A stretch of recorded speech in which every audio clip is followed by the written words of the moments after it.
So guys आज की video में हम स्टॉक इफेक्ट सेट करने के बताएंगे, जो कि स्क्रीन में एक फोटो दिख रहे हो तो इस टाइप का थंबनेल में आपको लोगो में सेट करना है। तो गाइस इस वीडियो को कंटिन्यू बने रहना, आपको सारा कुछ प्रोसेस पता चल जाएगा इस वीडियो में। ठीक है, सो गाइस हम पिक्सेल लैब की मदद से इसको बनाने वाले हैं, तो वीडियो कंटिन्यू वॉच करके जाना। आप सिंपल तरीके से इसको बना सकते हो, आप किसी भी लोगों के अंदर इस इफेक्ट को यूज़ कर सकते हो। तो बने वीडियो लास्ट तक, हम मोबाइल में जाकर सारे प्रोसेस को समझा देते हैं। तो गाइस यहाँ पे मैंने पिक्सेल लैब को ओपन कर चुका हूँ और करने के बाद सबसे पहले हमें लोगों की ज़रूरत होगी।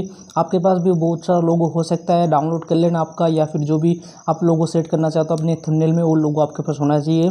तो गाइस मेरे पास एक लोगो है, बेसिकली वही लोगो अगर यूज़ करना चाहते हो तो डिस्क्रिप्शन में लिंक मिल जाएगी, वहाँ से आप इसको डाउनलोड करके यूज़ कर सकते हो। तो गाइस सबसे पहले हम लोगों को यहाँ पर ले आते हैं और उसके बाद इसको स्टॉक लगा के आपको दिखाते हैं सबसे पहले। तो गाइस देख सकते हो यहाँ पे मैंने लोगो को लिया है, देख सकते हो ये हमारा लोगो है।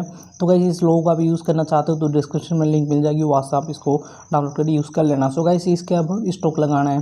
तो गाइस स्टॉक लगाना बहुत ही सिंपल है, आपको कुछ नहीं करना है। सिंपली ये जो विजुअल ऑप्शन है, ये जो ये लिखा है, उसके बाद में जो ऑप्शन है इसके अंदर क्लिक करना है और करने के बाद इस सबसे पहले हमें लगाना है स्टॉक। तो गाइस ये स्टॉक लिखा है, इसके अंदर क्लिक करना है और उसको अनेबल करना है और इसका कलर जो रखना है वाइट रखना है और इसका जो स्टॉक वेट रखना है ये 4 रखना है, मतलब 4 रखने के बाद डन करना है।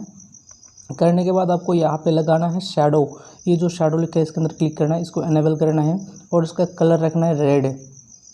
तो वैसे यहाँ पे रेड कलर ही है और इसका जो ब्लर रेडियस दिख रहा है यहाँ पे 10 लिखा है, इसको फुल कर देना है, 25 कर देना है।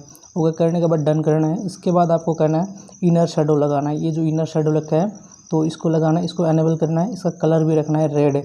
तो गाइस इसको भी रेड कर देते हैं और करने के बाद इसका भी ब्लर रेडियस 10 लिखा है, इसको भी हाई कर देना है, मतलब 25 कर देना है। करने के बाद डन कर देना है। तो गाइस ये जो हमारा स्टॉक मतलब इफेक्ट है वो कंप्लीट हो चुका है। इस तरीके से आप बना सकते हो और आपका जो भी लोगो है उसमें भी ये सेम प्रोसेस मतलब यूज़ करके उसमें भी स्टॉक इफेक्ट लगा सकते हो। तो गाइस ये जो सिंपल तरीका है, अब इसका जो बैकग्राउंड है हमें इरेज करना है। तो गाइस बैकग्राउंड इरेज करना बहुत ही सिंपल है, ये जो लास्ट वाला ऑप्शन दिख रहा हो इसकी क्लिक करना है और यहाँ पे ट्रांसपेरेंट लिखा है, जो कलर उसके बाद लिखा है उसके अंदर क्लिक करके तो आपका बैकग्राउंड पीछे का हट जाएगा। तो गाइस ये सिंपल तरीके से आपको इसको यूज़ कर सकते हो और सेव करने का तरीका बहुत ही सिंपल है।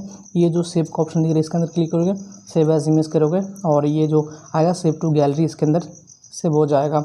तो गाइस बहुत सिंपल तरीके से इसको आप क्रिएट कर सकते हो। तो गाइस वीडियो यहाँ पर खत्म करो, वीडियो अच्छी लगी तो लाइक कर देना और हो सके तो हमारे चैनल को सब्सक्राइब कर लेना ऐसी और वीडियो देखने के लिए। सो थैंक्स फॉर वॉचिंग, दे लेना, गुड बाय।